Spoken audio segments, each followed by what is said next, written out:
Hi hello సలాం నమస్తే వనకం నేను మీ supporter Sai ఈ రోజు గుంటూరు కార మహేష్ బాబు గారి మూవీ చూసాను అనమాట. సో ఫస్ట్ అయితే సపోర్టర్ సాయి స్థాయిలో ఒక మంచి పాట వల్ల చెప్తాను అనమాట. మడత పెట్టే సినిమా ఇది, మహేష్ బాబు మాసులకు వదిలిపోతుంది.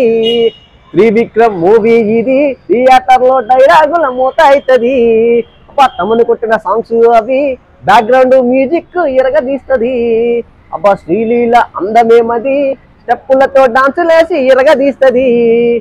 రమ్యకృష్ణతో సెంటిమెంట్ పెట్టి, ఫస్ట్ హాఫ్ లో మంచి ట్విస్ట్ పెట్టి, సంక్రాంతికి హిట్ కొట్టి ఆ కుర్చీ మడత పెట్టి అన్నట్టు ఉందన్నమాట. అయితే మనం అనుకున్నట్టు ఆ మూవీ ఆ సాంగ్స్ అయితే వేరే లెవెల్లో ఉన్నాయి. తమన్ గారు అయితే బ్యాక్గ్రౌండ్ మ్యూజిక్ కానీ సాంగ్స్ అయితే చాలా హిట్ అయినాయి, మన సూపర్ డూపర్ హిట్ అయినాయి. సో ఇందులో స్పెషల్ గా చెప్పాలంటే మహేష్ బాబు యాక్టింగ్ అయితే వేరే లెవెల్ అనిపించింది అనమాట. బట్ త్రివిక్రమ గారి డైలాగులు ఎక్కువ యాక్చువల్గా మనకు బాగా ఉంటాయి, త్రివిక్రమ గారి డైలాగులు ఉంటాయి. బట్ దీంట్లో ఏంటంటే ఆ డైలాగులు డామినేట్ చేసినట్టు మహేష్ బాబు యాక్టింగ్ అయితే వేరే లెవెల్ అనిపించింది అనమాట. నాకంటే చాలా అంటే చాలా బాగా నచ్చింది, పర్ఫార్మెన్స్ సూపర్. బట్ ఇంకోటి ఏంటంటే మహేష్ బాబు గారికి కరెక్ట్ హిట్ రాలేదేమో అనిపించింది అనమాట. ఎందుకంటే కొంచెం డిసప్పాయింట్ అయ్యాం మేము అందరం కూడా. సో ఇంకా మంచిగా తీయచ్చు, ఇంకా చాలా చేయొచ్చు అంటే 2-3 సినిమాలు మిక్స్ చేసినట్టు అనిపించింది. కొంచెం పోకిరి స్టైల్ ఇవన్నీ కనిపించాయి అనమాట. సో అలాగే వెన్నెల కిషోర్ గారి కామెడీ అయితే వేరే లెవెల్ అనిపించింది. నెక్స్ట్ యాక్టర్స్ అందరూ కూడా ఇరగదీశారు అనమాట. జగపతి బాబు గారు కానీ, రమ్యకృష్ణ గారు కానీ, రావు రమేష్ గారు కానీ చాలా అంటే చాలా బాగా చేశారు యాక్టింగ్, వేరే లెవెల్ అనిపించింది. నెక్స్ట్ మహేష్ బాబు గారి రమ్యకృష్ణ గారికి సెంటిమెంట్ అయితే చాలా బాగా వర్కౌట్ అయింది, చాలా బాగా అనిపించింది.